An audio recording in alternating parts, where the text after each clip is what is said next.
आप बहुजन समाज की चीज़ों को लेकर बहुत एक्टिव रहते हैं, तो ये जो आपके अंदर थॉट्स आया वो कहाँ से आया? समाज की जो सत्ता परिवर्तन यात्रा है सर, इसको आप कैसे देखते हैं? एज पत्रकार भी हैं, एज अगर कार्यकर्ता के तौर पे कहीं एक छोटा मोटा कार्यकर्ता के तौर पे, तो उसको आप किस नजरिए से देखते हैं? क्या लगता है परिवर्तन होगा? पत्रकार की जैसे जो युवा है वो कहीं ना कहीं थोड़ा सा भटका हुआ सा दिखाई देता है, क्योंकि बहुजन समाज में भी वैसे भी दो पार्टियां हो चुकी हैं, एक ये बहुजन समाज पार्टी और एक आजाद समाज पार्टी, तो उसको आप किस नजरिए से देखते हैं? क्या लगता है एकजुटता आएगी कि आजाद समाज पार्टी की सत्ता? देखिए, पहला तो मैं यही कहना चाहता है कि जो आजाद समाज पार्टी है और बहुजन समाज पार्टी वो बीजेपी की कहीं ना कहीं बी टीम को लेकर बताते हैं लोग, तो उसमें आपका कुछ विचार रखना चाहिए? पत्रकारिता में बहुजन समाज की पत्रकारिता करने में अपनी पहचान बनाई है, क्या लगता है ये पहचान जब बड़ी हो जाएगी तो क्या आप किसी पार्टी में जाके एज नेता की तरह काम करने लगेंगे या यूं ही समाज के मुद्दों को जन जन तक पहुंचाने का काम करेंगे? देखिए, पहचान या छोटी या बड़ी नहीं होती, जिस पायदान पर खड़े हुए उसी पायदान को सबसे उच्च स्तर को मानकर आपको वर्क करना चाहिए।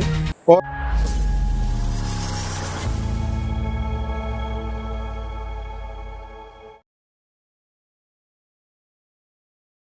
जय भीम नमो बुद्धाय साथियों, आज हम हैं मेरठ में और आजाद समाज पार्टी की जो सत्ता परिवर्तन यात्रा है उसमें शामिल हो रहे हैं। और हमारे साथ आप विशाल जी को जानते हैं। विशाल जी शुरू से लेकर बहुजन समाज के साथ में जो भी उनके खबरें होती हैं, जो भी ब्लॉगिंग होती है, वो आप तक पहुंचाने का काम करते हैं। तो सर, सबसे पहले आपका स्वागत है हमारे संविधान युग के यूट्यूब चैनल पर। आपका भी बहुत बहुत धन्यवाद। संविधान युग के यूट्यूब चैनल पर जो भी दर्शक हैं, भाई को ज़्यादा से ज़्यादा सपोर्ट करें और चैनल को सब्सक्राइब करें। धन्यवाद जी। जय। विशाल जी, एक चीज़ बताइए, आपको ये हौसला कहाँ से आया कि समाज को लेकर, क्योंकि बहुत सारे आपके जैसे जो युवा हैं वो दारू पी रहे हैं, मस्त घूम रहे हैं, इधर उधर अय्याशी कर रहे हैं, प्राइवेट जॉब कर रहे हैं, आप बहुजन समाज की चीज़ों को लेकर बहुत एक्टिव रहते हैं, तो ये जो आपके अंदर थॉट्स आया वो कहाँ से आया? देखिए, मैं शायद 26 जुलाई 2019 को मैंने अपना चैनल बनाया और करीब आज 2026 है, 6-7 साल हो गया। जितना काम मैं करता जा रहा हूँ उतना ही हौसला मुझे मिलता जा रहा है, क्योंकि समाज का जो प्यार है वो बहुत ही ज़्यादा मुझे मिल रहा है, बहुत ज़्यादा सपोर्ट मिल रहा है। शुरू तो मतलब कह सकते हैं कि इतना समय नहीं था, मजाक मजाक में किया, पर अब बहुत अच्छा लग रहा है इस काम को करते हुए। इस आज़ाद समाज की जो सत्ता परिवर्तन यात्रा है सर, इसको आप कैसे देखते हैं? एज पत्रकार भी हैं, एज अगर कार्यकर्ता के तौर पे कहीं एक छोटा मोटा कार्यकर्ता के तौर पे, तो उसको आप किस नज़रिए से देखते हैं? क्या लगता है परिवर्तन होगा? मैं पत्रकारी के तौर पे देखूंगा, कार्यकर्ता के तौर पर उनकी पार्टी के बहुत सारे कार्यकर्ता हैं, वो लोग देखेंगे, ठीक है। तो मैं अगर पत्रकार के रूप में देखूं तो इतनी बड़ी जो कड़ी धूप में 4 जून को धूप कितनी ज़्यादा थी आपने देखा, और उस धूप में अगर एक राष्ट्रीय लेवल और या आजाद समाज पार्टी जो राष्ट्रीय अध्यक्ष हैं और वर्तमान में सांसद हैं, तो वो अगर सड़कों पे संघर्ष कर रहे हैं तो कहीं ना कहीं वो अपने आजाद समाज पार्टी के एक अच्छे बेहतर भविष्य के लिए कर रहे हैं।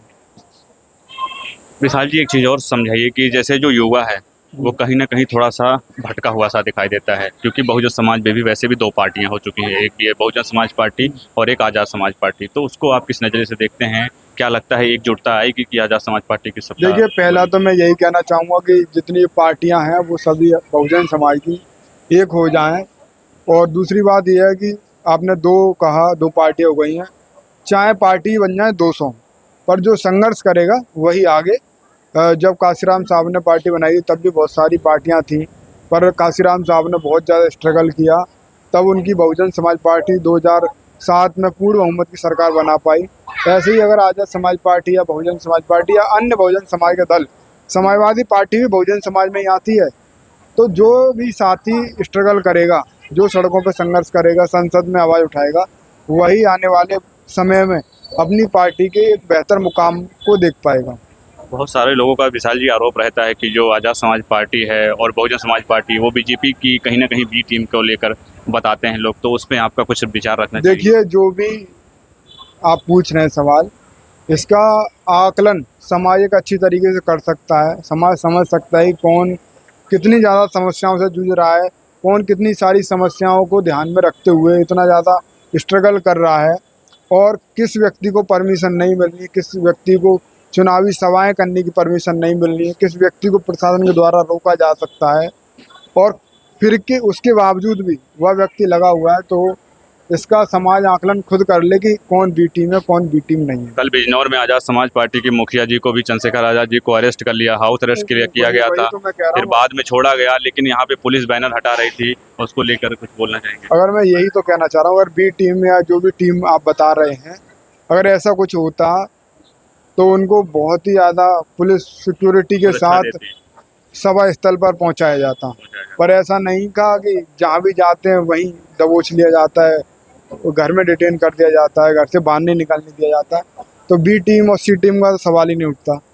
सरकार इतना डरती क्यों है आजाद समाज पार्टी से? आखिर क्यों मतलब इतना परेशान करने का काम करती है? बाकी सारे जो पॉलिटिकल लीडर हैं वो अपनी रैलियों को संबोधित करते हैं, उनको कोई आंच नहीं आती है, उनको सुरक्षा मिलती है, लेकिन हमारे जैसे जो नेता हैं आजाद समाज पार्टी के जो मुखिया हैं उनके साथ इतनी बड़ी परेशानी क्यों आती है? देखिए अभी आपने तमिलनाडु में देखा होगा सर, विजय थालापति यानी कि दो मतलब दुर्विरोधी दल विजय थालापति को रोकने के लिए एक होने के लिए तैयार थे, है ना, पर फिर भी उन्होंने जो मेहनत की और फिर भी बहुत सारी पार्टियों को सपोर्ट मिल गया उन्हें, छोटी छोटी पार्टियों को, तो उन्होंने वो सरकार बना ली।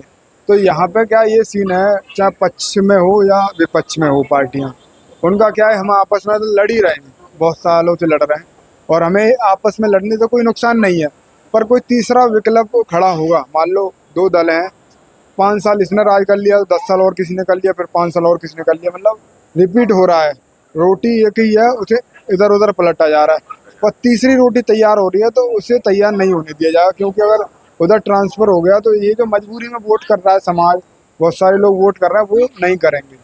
विशाल जी, एक आखिरी सवाल है आपसे। आपने पत्रकारिता में, बहुजन समाज की पत्रकारिता करने में अपनी पहचान बनाई है, क्या लगता है ये पहचान जब बड़ी हो जाएगी तो क्या आप किसी पार्टी में जाके एज आ नेता की तरह काम करने लगेंगे या यूं ही समाज के मुद्दों को जन जन तक पहुंचाने का काम करेंगे? देखिए पहचान या छोटी या बड़ी नहीं होती, जिस पायदान पर खड़े हुए हैं उसी पायदान को सबसे उच्च स्तर को मानकर आपको वर्क करना चाहिए।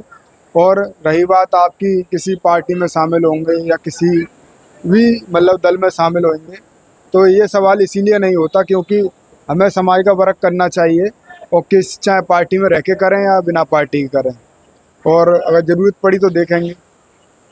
चलिए साथियों, ये बी मिशन यूट्यूब चैनल के जो है विशाल जी थे, काफ़ी समय से बहुजन समाज के अपना समय दिया, इन्होंने एक पहचान भी बनाई है, आप इनको जानते ही होंगे।